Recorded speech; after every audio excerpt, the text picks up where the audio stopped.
My name is Scott Tinney, and I'm a staff lawyer with Animal Justice, a national animal law advocacy organization focused on preventing cruelty to animals through, among other things, enforcing and strengthening existing municipal, provincial, and federal laws. Our organization is located in the heart of downtown Toronto, and many of our supporters are closely monitoring the city's decision on the UrbanHensTO program. So I just wanted to thank the committee for giving me the time to speak on such a significant issue. So turning to the MLS report, Animal Justice is strongly in favor of the recommendations set out by MLS to disband the UrbanHensTO program, and we encourage the committee to follow their lead and discontinue the program. I'll be using my time today to address 3 key points which are worth underscoring. Turning to my first point, backyard chicken keeping for egg production poses significant animal welfare risks. For one, the program exposes hens to predators and other wildlife. As we know, Toronto is home to a wide variety of wildlife, including foxes, coyotes, raccoons, skunks, birds of prey, mice, and rats. It's also home to many domesticated cats and dogs. Many of these animals prey on chickens, particularly if they're not kept in predator-proof structures. While the presence of chickens alone may not necessarily attract these animals, the sounds they make, their diet, and the waste that they produce do. While the program mandates that coops are regularly cleaned and meet specific size and security requirements, these measures alone, particularly without consistent and routine oversight and enforcement, as has been pointed out as an issue, cannot prevent potential conflict with undesired animals in or around backyard coops.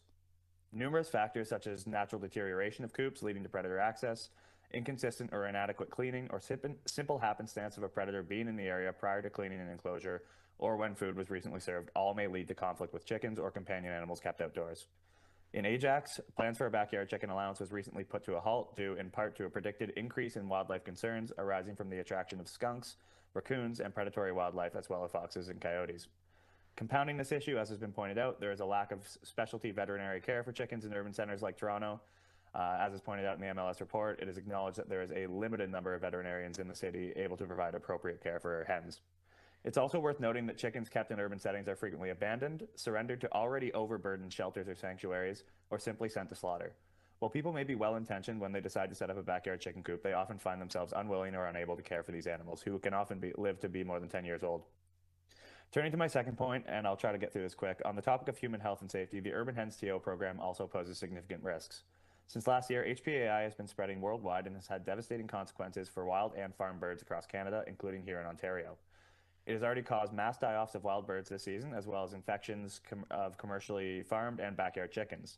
Nearly 7.2 million domestic birds alone have already been impacted across Canada as a result of outbreaks since December 2021. HPAI is now known to infect many mammal species as well, including dogs, cats, foxes, skunks, and mink. It has even been shown to spread from mammal to mammal in the case of a Spanish mink farm. This is a dangerous development that is cause for even greater concern.